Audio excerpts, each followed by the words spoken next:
Madame, Messieurs, bonjour. Bienvenue dans votre journal. Au sommaire de l'actualité de ce Savane midi, le gouvernement de la transition est en train de réparer une grande injustice sociale. Telle est la position de Mélégué Traoré, traditionnaliste et ancien président de l'Assemblée nationale du Burkina, sur l'institution de la journée des coutumes et traditions le 15 mai de chaque année par les autorités actuelles du Burkina Faso. Son intervention au début de ce journal. Des solutions pour éviter la fermeture des médias par les services fiscaux. C'est l'objectif principal de la rencontre qui a eu lieu entre le Conseil supérieur de la communication, CSC, et les responsables des médias hier à Ouagadougou. Les détails dans un instant.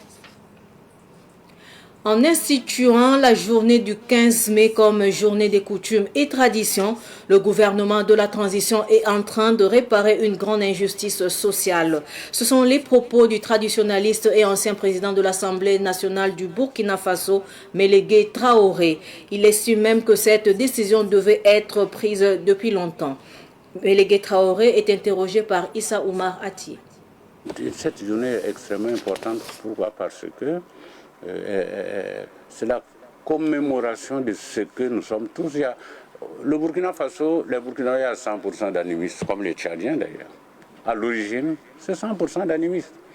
C'est après que les religions étrangères sont arrivées, notamment le christianisme et l'islam, qui disent qu'elles ont été révélées, mais ceux qui y croient, ils y croient. On n'est pas obligé de croire. Mais d'être révélé ne fait pas d'une religion quelque chose d'exceptionnel de toute façon. Et toujours est-il que le simple fait qu'on ait maintenant, au niveau du gouvernement, cristallisé le lien que nous avons avec nos traditions et nos coutumes, c'est quelque chose de formidable. Il fallait le faire depuis très longtemps. Et c'est à cause de ça que dans l'une de mes premières interviews après ça, j'ai dit bravo au gouvernement pour ce qu'il a fait. Le gouvernement ici est en train de restituer au pays, au Burkinabé, leur histoire, leur être avec grand E comme dans la philosophie grecque. Et surtout le gouvernement, en réhabilitant ce que nous avons toujours été, véritablement, il répare une injustice historique. Demain, 15 mai, l'ensemble des responsables coutumiers vont communier avec leurs ancêtres. Cela à l'occasion de la journée des coutumes et traditions JCT, instituée par les autorités de la transition du Burkina. Le Kadiog Naba Boulga salue cette initiative. Pour lui, cette journée permettra de vénérer les ancêtres. Sibi Nankelse est allé à sa rencontre. L'institution de la journée des coutumes et traditions est très bien accueillie par les coutumiers. Le Kadiog Naba Boulga se réjouit de cet espace consacré aux coutumes et traditions qui sont en déperdition. Pour lui, elle va permettre à la jeunesse de s'instruire sur les us et coutumes. On a accueilli ça avec vraiment enthousiasme, très content. Vu la situation actuelle, que la jeunesse ne maîtrise pas. En fait, nous, les jeunes, nous ne maîtrisons pas les coutumes et traditions. Quand on dit un jour spécial pour nous, pour les coutumes et traditions, vraiment, c'est un acte louable. Et on les apprécie vraiment, tout en espérant que vraiment la jeunesse et la population va s'adhérer pour pérenniser tout ça. Pour Naba Boulga, le 15 mai, date retenue pour la célébration des coutumes et traditions, est un mercredi, jour qui n'est pas propice pour les sacrifices. Mais cela n'enlève en rien la pertinence de la journée. Particulièrement les jours du 15 qu'on a choisi, c'est un mercredi. Et c'est pas tout le monde qui peut le faire le même jour. Mais le fait qu'on ait déjà choisi les jours pour nous, c'est louable. On va spécialement choisir ces jours-là pour au moins honorer les dirigeants. Donc on va le faire, on va essayer de faire au moins les choses pour que ça soit vraiment honorifique. Cette occasion permettra à tous ceux qui ignorent l'importance des coutumes et traditions dans la promotion de la paix de s'instruire davantage selon le Kadiog Naba Boulga. Beaucoup ne connaissent pas la tradition. d'autres ont des connaissances sommaires. La raison pourquoi d'autres méprisent la tradition, que la tradition est maléfique et les ceci, cela. Pourtant, on y a trouvé tout ça. On y a trouvé et nos ancêtres vivaient avec ça, ils vivaient paisiblement. Dans la tradition, il n'y a pas de prière standard selon Nababoulga. Il n'y a pas de prière en tant que telle, c'est une demande. Tu formules ta demande. C'est Dieu, la base c'est Dieu, la terre et les ancêtres. Une fois que tu as une doléance, que tu veux vraiment qu'ils viennent t'aider à le faire, tu les demandes.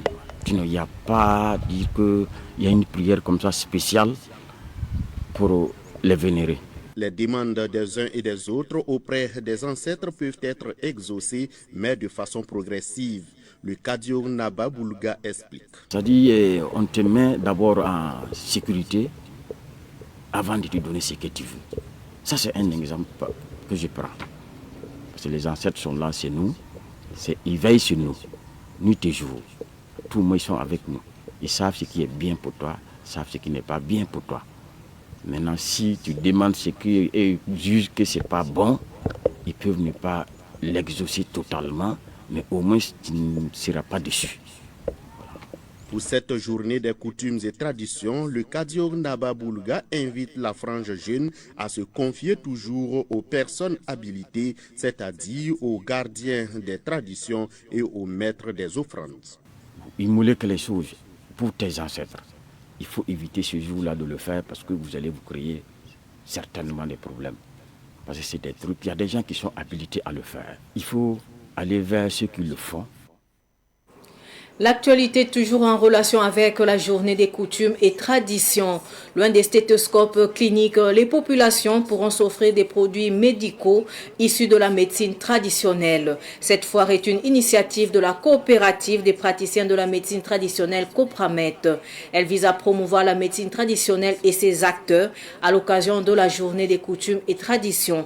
Cette foire a ouvert officiellement ses portes hier à Ouagadougou et se tient sur 7 jours. Le compte rendu de Ketoura Saint-Paul.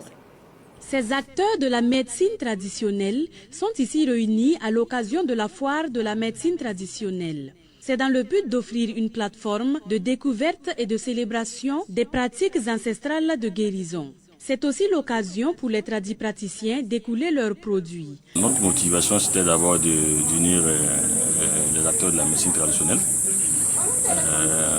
Et deuxièmement, permettre aussi aux tradipraticiens de pouvoir aussi faire la promotion de leurs produits et montrer à tout le peuple, à l'opinion nationale et internationale, qu'aujourd'hui les tradipraticiens peuvent se dire avec fierté qu'ils sont praticiens de la médecine traditionnelle parce qu'il y a eu beaucoup d'améliorations dans leurs pratiques.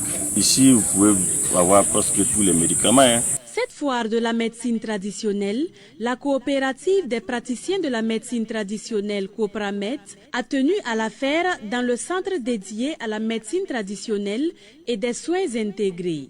C'est l'occasion pour la Copramet d'appeler à l'ouverture du centre. Alors nous, tradipraticiens ou praticiens de la médecine traditionnelle, nous sommes vraiment assoiffés et de vraiment travailler dans ces locaux. Parce qu'il a été dit que c'est des locaux construits pour nous, les praticiens de la médecine traditionnelle, afin que nous puissions travailler en symbiose avec les médecins conventionnels.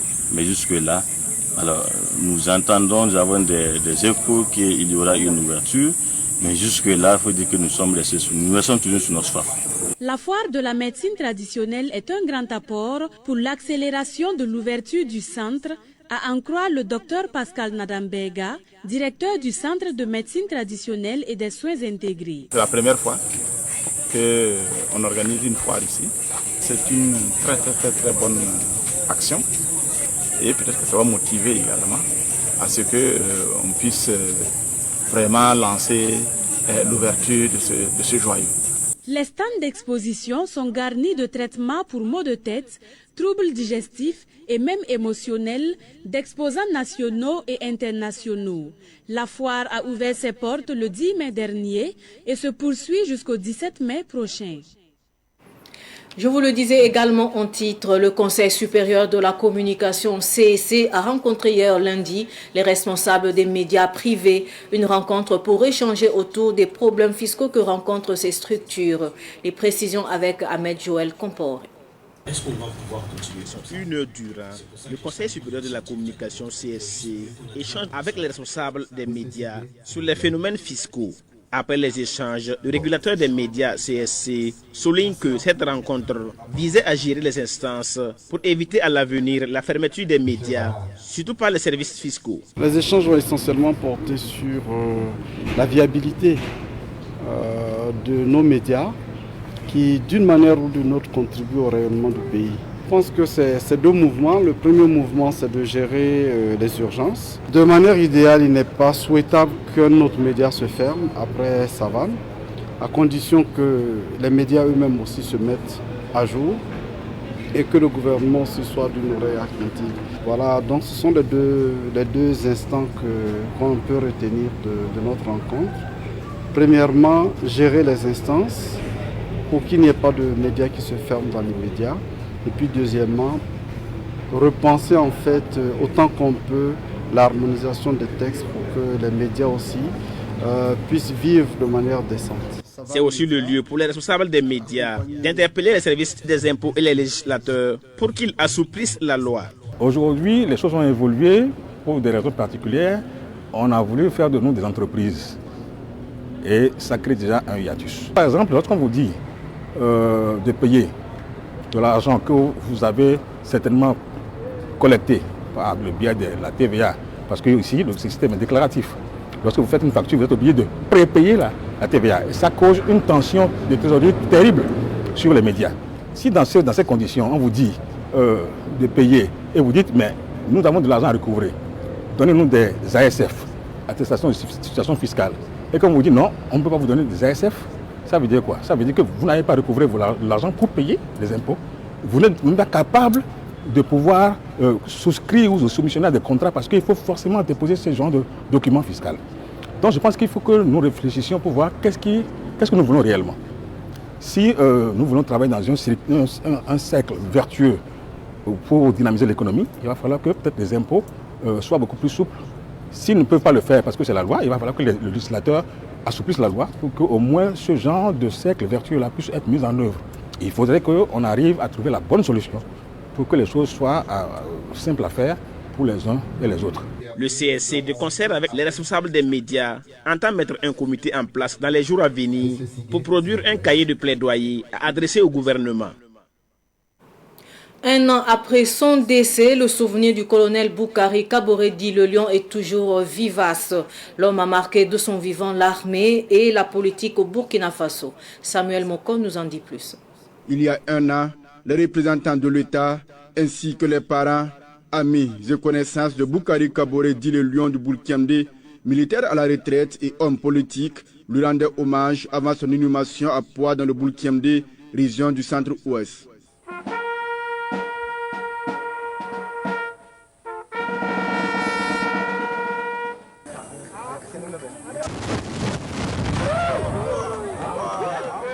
C'était l'occasion de retracer le parcours de ce grand ami du leader de la révolution d'août, Thomas Sankara. Quelques mois avant sa disparition, le Lion du Burkina, à l'occasion de cette interview accordée à Savane Média, était revenu sur son parcours révolutionnaire en ces termes. 19h45. Dès 19h45, nous devrions ouvrir le feu. Et ça devait commencer avec un civil qui était chargé de couper l'électricité dans toute la capitale Ouagadougou, pour laisser maintenant le reste des militaires faire le travail. Un an après son décès, de nombreux Burkinabés pleurent toujours le commandant du bataillon d'intervention aéroporté, Bia de Koudougou, le président du PUND et le grand cultivateur de Makoyandougou qui n'avait pas sa langue dans sa poche. Actualité sportive pour clore ce journal. L'école primaire Zabré A dans le Boulgou a remporté le samedi dernier la finale de l'organisation sport à l'école primaire OSEP 2024 de la circonscription d'éducation de base de Zabré 2. C'était sur le terrain du lycée évangélique de Zabré dans la province du Boulgou. C'était face à l'école primaire publique de Yungu sous les regards de Ruben Wilson Kodjo. Cette compétition de football de l'OSEP dans la province du Boulgou a démarré le 24 janvier 2024 avec au total 28 établissements. Après les éliminatoires, Zabré A et Yugoubé se retrouvent en finale. Zabré A face à son public domine la partie et remporte cette finale sur un score étriqué d'1-0. On retient donc de cette compétition une grande satisfaction. Une satisfaction car le thème donc qui a été développé au cours de cette édition nous a laissé voir que en tout cas nos objectifs sont atteints. Une grande satisfaction également au regard de la mobilisation de la part des élèves, des parents d'élèves, mais également des fils et des filles de la commune de Zabré. Les 22 acteurs ont donné le meilleur d'eux-mêmes pour le bonheur du public qui a effectué le déplacement. Je suis sincèrement satisfait, en tout cas en voyant les enfants qui ont dansé, qui ont montré la culture.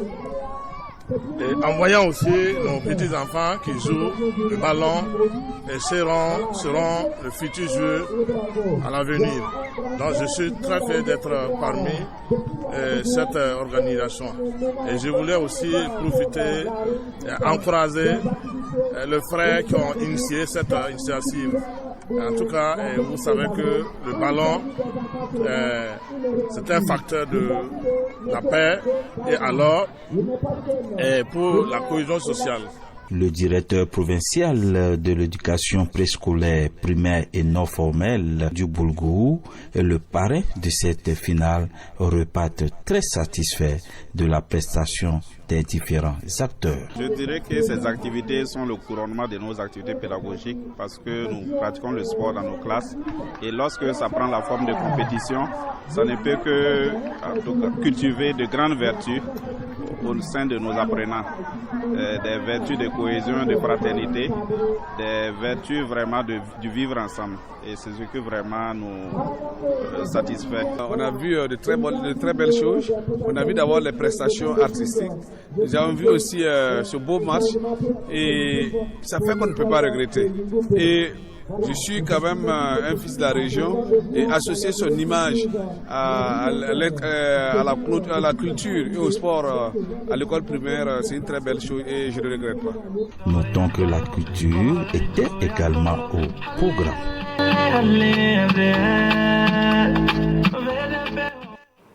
C'est sur cette note sportive que s'achève ce journal. Merci de rester fidèle au programme de Savane TV. Au revoir.